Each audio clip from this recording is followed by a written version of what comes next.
All right, so let's get started. So first of all, guys, it's like 4 a.m. Well, almost 5 where I live.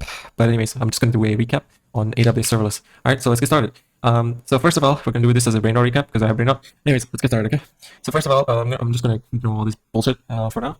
This is the load balancing, obviously. We have the messaging and the asynchronous behaviors, and we have the SNS, which is simple notification system, queuing system, and then the queuing system for you can pick from the queue, and then you can process from the queue, you can delete from the queue. So all the notifications are not bothering you every single time. It's for certain event logs, just in case you want to sort of track what's going on between the components, just in case it fucks up. Okay, that's pretty much the best explanation I can give you. So apart from that, let's go on to the next one. So that's serverless. So serverless is obviously you don't have to worry about the servers and stuff. It's all like configured already, and all you need to worry about is just putting your code. If it fucks up, then you move on to Lambda. So Lambda is obviously event driven and it's serverless. So there's two types of this fucking microphone is getting on my face. But anyways, there's two types of serverless ways of doing this. So there's Fargate. Okay, so I'm just gonna call FG, and we have Lambda. Okay, so Lambda is obviously event driven. So this executes in like event basis, and this executes in containerized applications. So for example, you use stuff like Docker. Okay, so think of this as a Docker container. So these containers you could orchestrate multiple containers. Okay, consider this to be another container. You can orchestrate all of these using Kubernetes, which is an orchestration service. Okay, so that's what ECS and EKS stand for. It's containerization service, Kubernetes service. Okay, so Fargate is obviously containerization. Containerized applications deploying them on a serverless basis. Okay, so infrastructure, it's a global infrastructure. There's multiple availability zones, and availability zones is like in a certain region. If there's like multiple locations, so if one spot fucks up, then you can move on to the next spot because it has backups in certain cases. Okay, not in every case, but in certain cases. So edge locations are like the closest location. So in most cases, you can have the infrastructure. Let's say you were living in, I don't know, like Canada. You can have the infrastructure running here, and your client could be living in like, I don't know, Narnia. So you can pretty much send the data. So like the data of the application near to the client, and then the infrastructure could be running in a server nearby to you. This is called edge location because it's nearby to the client. Therefore, everything's going to be retrieved much faster, right? So that's the whole idea. Anyways, let's go to provision. So provision is let me just double check on this. Just give me a second. Okay, so Beanstalk and CloudFormation. So CloudFormation, as we call it, CloudFormation is a how do I explain this? CloudFormation is a infrastructure as code. Okay, so it's like basically it's like for CI/CD pipelines, for example. So there's a single code deploy, which pretty much automates the process of like running tests and just doing the whole life cycle of getting your application from the test phases to the deployment phases to the getting things up and running to like basically the whole life cycle of CI/CD. Okay, so pretty much basically when it comes to CI/CD, so where was I? Okay, so CloudFormation is infrastructure as code. Okay, so that means like it supports two types, which is JSON and YAML, which is the two scripting languages that's supported by CloudFormation. But when it comes to this, you need to remember one thing. So for example, when it comes to CloudFormation, there's another side. Okay, so the other side is obviously Terraform. Terraform is supported by all the different cloud platforms, except it has its own how do I explain this, scripting language. Okay, so it's not JSON or YAML, and it's better to learn Terraform because it supports AWS, GCP, and Azure. Okay, so let's go on to Elastic Beanstalk. So I don't really remember what Elastic Beanstalk stands for, so let me just make a note out of this. Ignore this. I'm just what's the word for it? I fucking forgot. Manifesting. That's the word for it. Okay. Anyways, let's move on. Anyways, so Elastic Beanstalk and CloudFormation. Okay, so it's Elastic Beanstalk. I think it was Elastic Beanstalk. Yeah, Elastic Beanstalk and CloudFormation.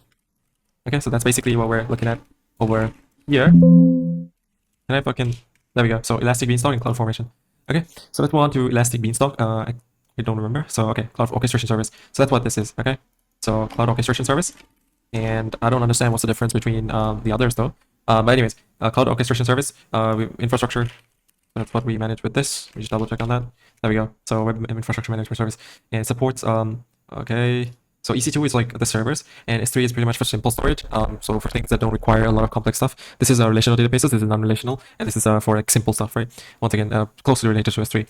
So pretty much what we're going to do is we're going to go into CloudFormation. So I've explained what CloudFormation is. Let me show you guys. Wait, hold on, what?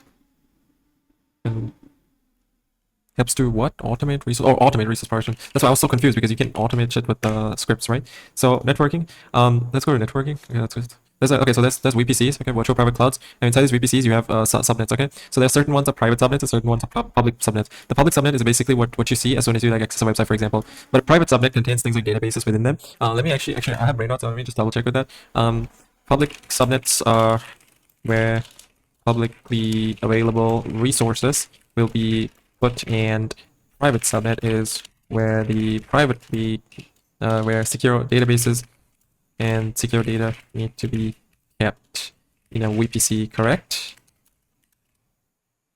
Cool.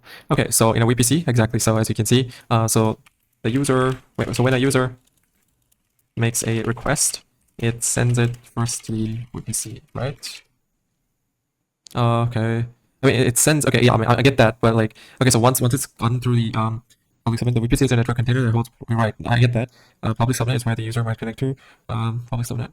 It's pretty much like, okay, so I need to clarify this, double check this. Okay, so let me just double check. Okay, let me just get this over here. I just fantasize about what I'm supposed to buy if I just, logged in properly. Anyways, let me just copy this real quick and we go back.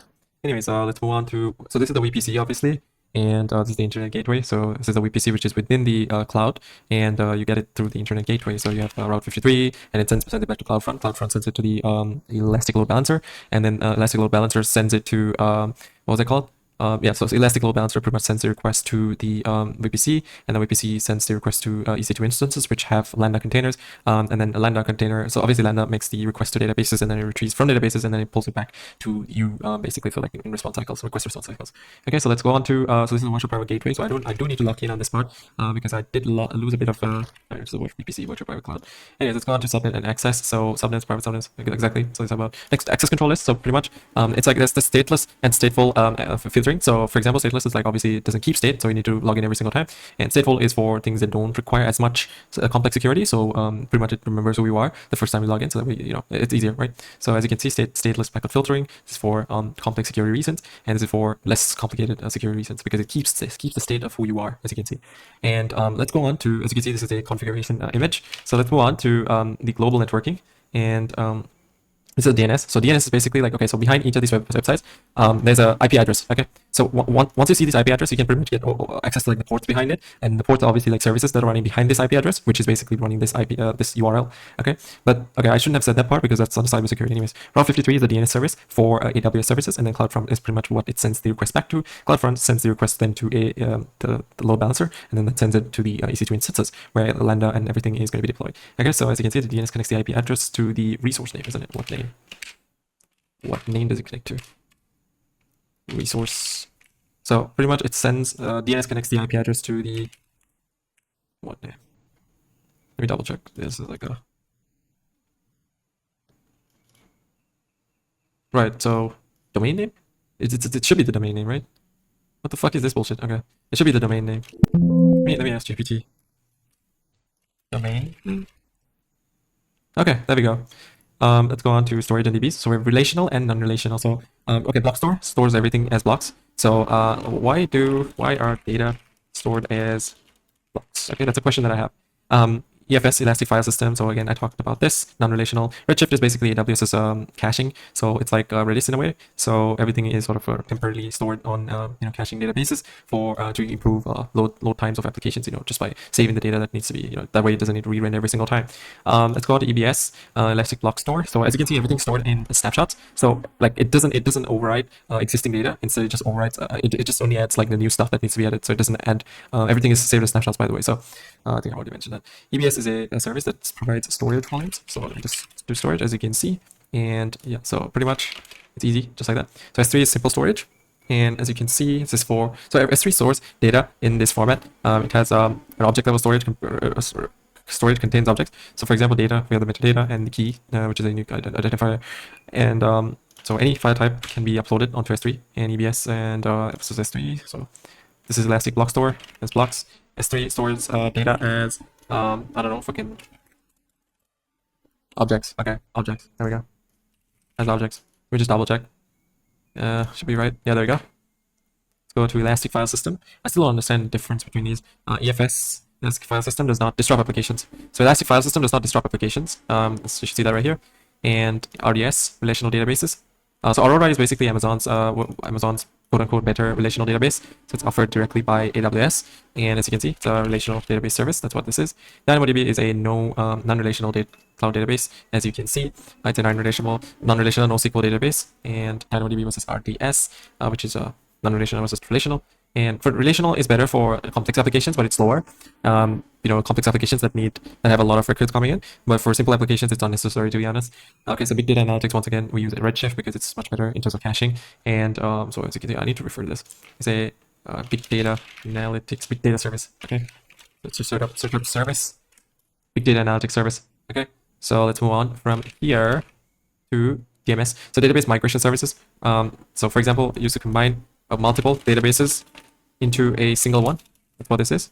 So let me just copy this and oh fuck, I just fucked up. As you can see, combine multiple databases into a single one and cloud security. So let's go to database services. So this is the document DB, which is in MongoDB style. So everything's sort of organized as documents. And so yeah, that's pretty much as far as Elasticache. So this is oh wait, Redshift. Wait, Redshift is different. My bad. So Redshift is actually a big data analytics service, and Redis is the caching service. Okay. So AWS Redshift is a big data analytics service, and Redis is the caching service. Cool. All right, so let's move on to the next one, DynamoDB Accelerator. So this is an in-memory cache service for DynamoDB. So this is a cache service for DynamoDB. So it accelerates the performance pretty much. So it's a cache service. Okay, let's make this clear. Let's say it's a, how do I do this? Let's say it's a cache. Oh fuck. Let's say it's a cache service. Okay, cache. Paper. Fuck. Never mind. Let me just do that. And I think part of my screenshot is gone. Okay, never mind. The cache service, as you can see, in memory cache service for DynamoDB. That's why it accelerates the performance. That's why it's called DynamoDB Accelerator. Okay, so let's move on. So Neptune is a graph database service. I'm pretty sure it's a graph database service. So as you can see, graph database service. So AWS Neptune is a graph database service. So let's say, for example, cloud security. Let's see what this is. No. User access. Let's see. IAM, nope, I don't fucking like this. Pretty much you have the root user and you have different users under that could be created under the root user with different permissions. So for example, you would create a group if you want to give shared permissions, and if you want to share permissions to certain users, and yeah, so you can update policies on each individuals and give them roles for certain individual users, and 2FA. So this is for 2FA, and you get the point. So I think it's pretty clear. So this IAM policies are for cross-origin resource sharing, and for example, HTTP methods and stuff like that. So policies of database storage. Okay. So once again, shared permissions, as you can see, report represents, IAM represents an entity. That's what it represents. Okay. So a person on an application. So once again, we have 2FA. Once again, like OTPs and emails and stuff. Organizations, once again, allows you to manage multiple different accounts. So groups are different. Groups are basically shared permissions. But organizations let you manage the different AWS accounts. It's like a container for AWS accounts, and you can manage multiple AWS accounts from an organization. Okay, even like builds and stuff. Okay, organizations account, exactly. So right here, let me just double check this. BP. All right, so DDoS is obviously a distributed denial of service. So it's obviously bombarding a certain server with a bunch of billion different requests. That way it just fucking crashes. So yeah, that's great, I guess. Artifacts, and we have reports. Okay, sorry, agreement and reports. My bad, I fucked up. Agreement and reports. Okay, so I think we should elaborate on this a little more so that way it goes in our heads. Anyways, let's go to DDoS.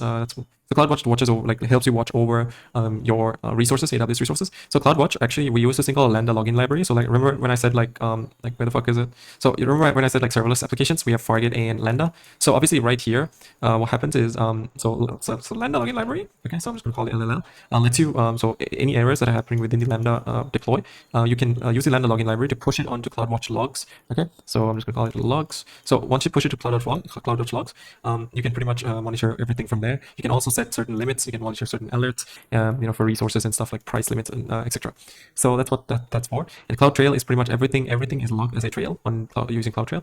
Trusted Advisor is an AI-based automated system which sort of gives you advice on what needs to be done and what not. Like for example, pricing, so overusing certain resources, like how you could optimize it for the better. Anyways, let's move on to pricing. So pricing is free tier, so that's 12 months for free, not for free, but it's sort of like a trial. And we have on demand, so you pretty much pay as you go. And we have a contract basis, which is a few years, maybe 1 to 3 years, for a discount in exchange. Okay, so I'm just gonna call it this, and this is on demand, so you just pay as you go. Okay, so let's say for example, you pay as you go. And yeah, so that's pretty much it. Free tier, pricing models. So billing dashboard, so you have everything sort of on together on the billing dashboard. And so yeah, so consolidated billing, that's pretty much having a bunch of different accounts or billing in one bill, multiple bills under one bill for multiple accounts. And Cost Explorer, so this is a marketplace. You can sell all the stuff that so vendors can sell AWS services on the marketplace. And Cloud Adoption Framework, so we have re-hosting, re-platforming, repurchasing, I forgot the rest of it. Let me just double check with this. Give me a second, guys. Okay, so CIF Cloud, no. With migrating applications to the cloud. Pretty sure that's what it is. Oh, transferring. framework that it's really migration of applications. Helps with migrating applications. Yeah, exactly. So go to migration strategies. Okay, right here. Rehosting, replatforming, refactoring, repurchasing, retaining, retiring. Okay, so migration strategies. I need to sort of gamify this a little bit, else it's not gonna go in my head. Snow family. I don't think you need to know about this, to be honest. This is like fucking great for big devices, pretty much. Snow family devices can transfer up to pixabyte. No, pixabyte. Was it pixabyte? I don't know. Exabyte. Yeah, exabytes of data. And burst behavior. That was land, I'm pretty sure. So anyways, exabytes of data. Let's go on to serverless. So serverless is what I'm going to move to next. So event submission, once again, it's asynchronous workflows. And if I show you guys here, so simple queuing service. So simple queuing service takes the messages from a simple notification system, and then it pushes the message from SNS to SQS. SQS picks from the queue, and then processes from queue, and then deletes from queue. Okay. So as you can see, asynchronous event submission with an asynchronous queue creates asynchronous connection between Lambda and API request. And the API request, right? Asynchronous event submission works. So as you can see, standard. So standard queues. Pretty much, you can't. You get infinite amounts of messages with one request. Except you don't really get everything grouped together properly. So it's very messy. But the simple what do you call it? The first in first out queue only that's 300 messages at once, but it groups everything by ID. So that way it's easier to manage. As you can see, group message order is assured based on the ID. So simple queuing service and workflow. So obviously, it's a step function. So everything in the workflow, there's different procedures. So they are called steps. Okay. So we execute them as steps. So they're called step functions. Okay. So apart from that, so step functions work in steps. And client polling, so that's obviously like, for example, client polling is like in a long running transaction, you initiate it, right? Obviously. And once you initiate it, there's going to be like a message ID that you need to use. So you're going to be given this single message ID. And once you use the message ID with the long running transaction, you can understand what's going on with the transaction and see what's happening later on. So after you initialize it and you spend some time, how do I explain this? So let's say, for example, a long running transaction, you initiate it. And once you get this thing called, okay, so this is AWS. AWS gives you a message ID. So I'm just calling it MID. And once I get this, you can pretty much refer to this every single time you want. You can use this here, and then you can get a status update on this long running transaction. Okay, a long running, let's just call it LRT. Okay, so let's move on to step functions working steps, obviously. So I book SNS. So this is trusted and untrusted. So untrusted is obviously third parties, and trusted is basically approved systems, maybe even in ACLs, access control lists. Okay, so webhook pattern has trustworthy and untrusted clients. API gateway, so it's obviously request response cycles. AppSync is a GraphQL service for APIs, so it's much better. It's a GraphQL service, as you can see, that offers real-time data sync, and it's much easier when it comes to keeping things up. So we just double grab this. It's a GraphQL service that offers real-time data synchronization. So offline development capabilities, automatically subscribe to status updates, subscription returns data when it happens. It's also called a real-time update, and it's suitable for data-driven user interfaces. Okay, so let me just paste this here. And let's move on. Is status update. Okay, so here's status. We grab this, and as you can see, boom. Okay, so let's move on to claim check. Interesting. Oh yeah, this was a pre-signed URL, so you can access some object with it. So that's what a pre-signed URL is. Okay, so it's assigned to a certain object, so that's why you use that URL. Okay, using that, it's a pre-signed is a URL, and URL that is that has access to some object. That's a pre-signed URL. Okay, so let me just it is. So data processing, we have. A stream is a high rate of, so think of it like live streaming. Obviously it's on stream, so it's fast, right? So pretty much, let me just double check. So two types of AWS services. Wait, fuck, what was that? Two types of AWS Kinesis services: producers and consumers. Interesting. Okay, something I missed. I double check on this. Kinesis. Kinesis is obviously for Kinesis streams are for large-scale applications. For Firehose is for simple applications. A stream is basically a large flow of data, and a message is an individual message, obviously. And yeah, so streams, yeah. Streams obviously keep track of the messages, and messages once it's read, unless there's a dead letter queue and a retry. What was it called? So unless there is a dead letter queue, where was it? Not this, my bad. So for failures, you have to set up retries and dead letter queues. So it retries until it succeeds or runs out of time. So obviously this is a stream of messages, and this is individual messages. So that's what it is. The streams, flow message, high rate of messages. I mean, stream of messages. Streams.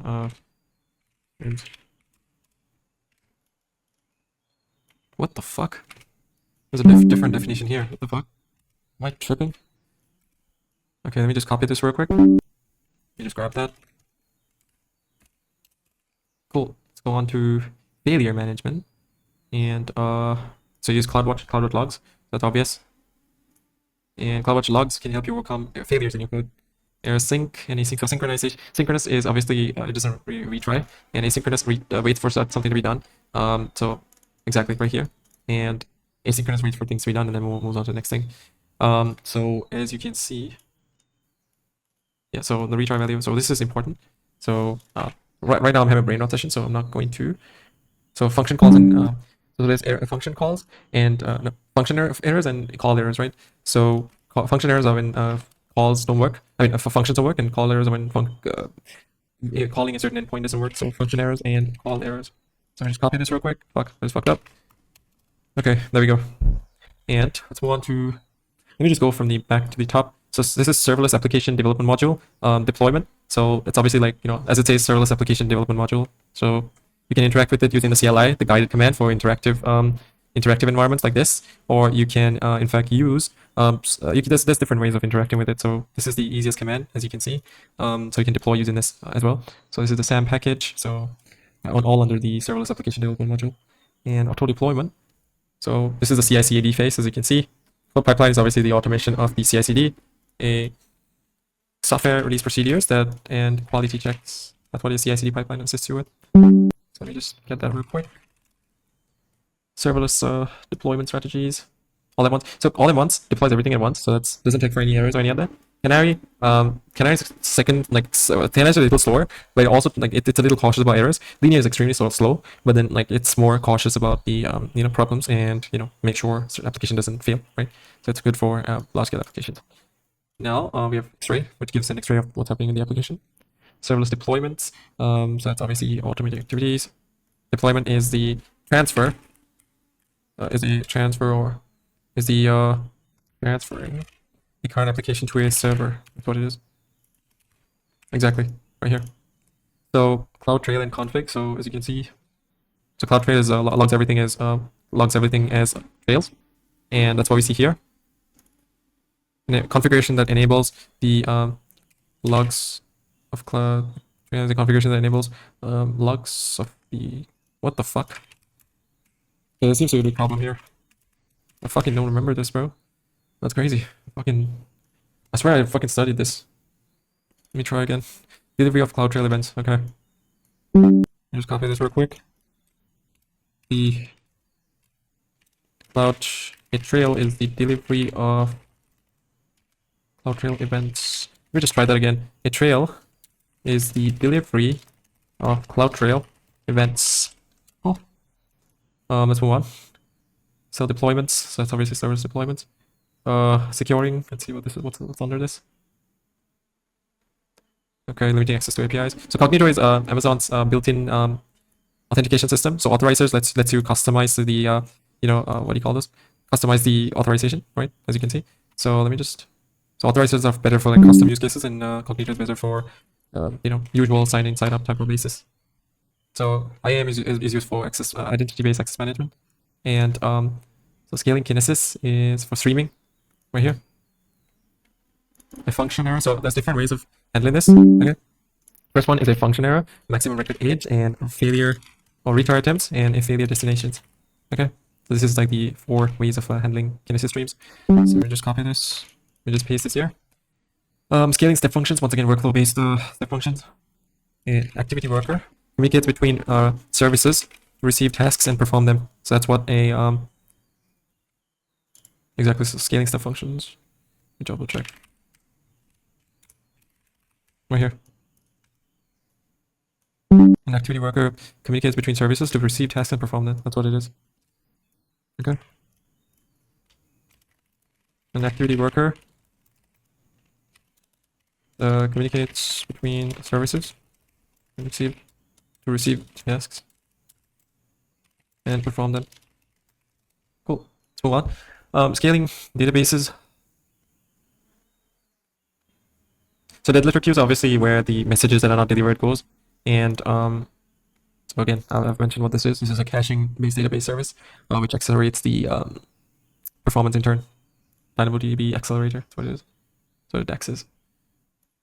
Scaling. You cannot directly terminate the connection when the Lambda function is destroyed. I'm pretty sure that's what it is. Then the environment is destroyed. Okay. You cannot directly terminate the connection when the Lambda environment is destroyed. Let's say that. However, so Lambda environment, that's obviously this, and a function execution speed. Execution speed is going to improve a lot if you pretty much do that, right? So let's move on. DynamoDB accelerator, and power tuning is giving certain functions more memory. That way, it performs better because certain functions also need more memory, right? Allocate more memory to functions. Exactly, right here. Let's go on to execution speed, okay, by reusing execution environments. Because it caches stuff, right? So it's obviously faster next time. Concurrency maximum number is 8,000 when it comes to Lambda. So scaling API gateways, Lambda maximum concurrency is 1,000, and concurrency authorizes help to make custom authentication calls. Create a custom authentication process. Is it process calls? Let me double check. Yeah, there we go. Concurrency is obviously running multiple different instances in the tasks at the same time, like Lambda tasks. So you cannot run up to 1,000 different tasks at the same time. Is the execution of concurrent concurrent Lambda calls is the. Let me double check with this. Give me a second. I fucked up. Number of concurrent calls. Okay, so let me just copy this real quick. Concurrency is the number of concurrent Lambda calls. That's what it is. Number of concurrent Lambda calls. So let me just grab this real quick. And yeah, so the number of Lambda calls, concurrent Lambda calls, which is a max of 1,000. So let me just put that real quick. So you get a max of 1,000 calls. Okay, so yep. So let me just grab that real quick. Let's move on. Serverless at scale. Oh my god. Managed services provide I don't know, availability, security, and accessibility, I think. Yeah, scaling, security, and accessibility. Okay. Scaling, security, and accessibility. I can't spell that. So let me just paste that here.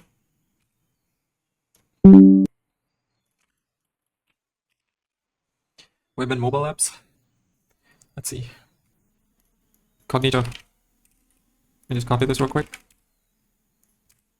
Fuck, I fucked up. There we go. Cognito is used for signing up and login, so you can use S3 bucket to store web assets. CloudFront is used to distribute. You can use CloudFront distribution to offer those user assets to users globally. So that's what it is. Let me just copy this real quick. All right, let's move on. So this is the execution and the function at a predefined time. So you schedule a Lambda function at a predefined time to execute. That's what a schedule Lambda function is. SNS filtering. Publisher delivers a message to a update to a subscriber, I think. Fucked up here. Publisher delivers a messages to a subject. Exactly. Messages to the subject. There we go. Message to the subject. That's what it does. Copy this real quick. Paste that here. So Fargate is obviously, we know what Fargate does. And migrating to serverless. Server error sync versus asynchronous. Once again, you can see that here. Failed events on failure destination. So that's where like the dead letter queue, all the messages from the dead letter queue ends up in the on failure destination. So that's where everything is. So you need to execute retry calls in order to deal with certain messages and the failures. If finally it ends up in the on failure destination. Okay. So on failure destination is where messages, data is stored when a function fails. Function technically. Or execution. Let me just double check. Function fails. There we go. Let me just close these real quick. PC fans are going crazy. Alright, so let's move on to, I think we did these, didn't we? Yeah, we did these. Processing the same task multiple times. Pretty sure that's what it is. Same records multiple times. Same records? Let me just double check one last time. Okay, there we go. So processing the same record multiple times, that's idempotency. Whatever the fuck this is. Let me just get a snapshot of this bullshit. Kinesis data streams, Firehose. Firehose is used for simple applications. And yeah, so we use the CLI, the management console, and the API to access AWS. That's three ways of accessing AWS. CLI is obviously for things like serverless application development module, where you need to use the packaging the deploy and the deploy guided command to build the interactive basis. So deploy guided is what you use to have the interactive mode. So that's pretty much it. Man, I'm tired. Very fucking tired. But we covered it. I think we covered it. I gotta go through it again tomorrow, hopefully. And yeah, that's pretty much it for now. Gotta learn algorithms again. But yeah, that's pretty much it, guys. Hope this video was helpful, or live stream was helpful, for a wrap up of the different things. Okay. I've started using AWS. Let me show you guys S3. If anyone even sees this video, I'm not too sure, but I've started using S3, as you can see, bucket policies. So nothing complicated yet. So I've created a Lambda function. Let me show you. As you can see, I created this for a custom use case. So I could create an API gateway, as you can see, API gateway, right? So this is what we use to access the resource, obviously. So I can use this to access the resource. So this is my server. I've also deployed this over here because I'm still new to this bullshit. I'll show you guys real quick. As you can see, if I go here, it's the same thing. It's just this deploy is under this, and this deploy is under this. What it is. So yeah, that's pretty much it. And I haven't really done much with this. It's just basic stuff. Just connected these two, a Lambda function and an API gateway, which is nowhere near the completed thing, right? So you set up multiple different things. But yeah, that's pretty much it, guys. Hopefully we get some hands-on experience with the certification. That's what I'm planning on doing next. But anyways, that's pretty much it for this video, guys. Hope you guys enjoyed. And I'll see you guys later. Oh yeah, one more thing. The key management service, right? So key management service is where you keep all the API keys and anything that needs to be encrypted. And yeah, I think we covered most of the stuff that needs to be covered over here. Cognito for user. It's basically sign in and sign up services. And API gateways for request response cycles. VPC for private and public subnets. CloudFront for the distribution of resources. And what else? Route 53 for DNS. And all these different stuff. Database migration services. Transfer family, Snow family. AppSync for GraphQL-based services. CloudTrail, logging everything as trails. What else? Identity access management, payments, payment plans, Cognito. What else? Queuing system, notification system, right? SNS, SQS. What else? Redshift, which is for big data analytics, and Redis, which is for caching, like basically like Redis, but it's AWS Redis. So this is under AI. Aurora, which is under AWS non-relational databases, so SQL based, and relational databases, my bad. Code pipeline, which is the CI/CD automated. So you commit, you obviously build, you deploy. The pipeline is obviously what automates the full thing of the CI/CD. You can use CloudFormation with it, so it supports CloudFormation, and you can use what was it? Cloud pipeline supports CloudFormation. Yes. Yeah. So you can simplify the script using CloudFormation, just like this. Okay, so that's pretty much it. And what else? X-Ray for the whole application. EFS, which is for Elastic File System. In EBS, Elastic File System does not disrupt the applications. That's why it's good. EBS also does not disrupt the application, so everything is in block store. Elastic block store. Elastic Container Service, Kubernetes, Docker, Kubernetes. S3 for EFS Elastic File System. S3 ClaShare. Yeah, Snapshot is a graph-based database service. DynamoDB, relational. Aurora, non-relational. What else?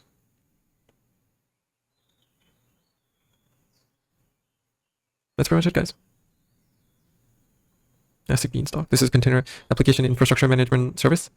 EC2 Elastic Compute. So use S3 with EC2. EC2 is with server configuration needed, unlike Lambda, which is serverless and event driven. Yes. Yep. Okay. Server-based compute service. Exactly. There we go.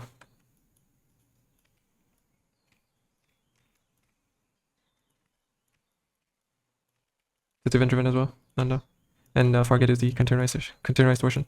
FGC, let me just call it FGD because it's Docker for containers. Okay, so that's what it is. Anyways, that's pretty much it. Wrap things up for now. This basic summary of what's happening. And yeah, that's pretty much it, guys. See you guys later. Peace out.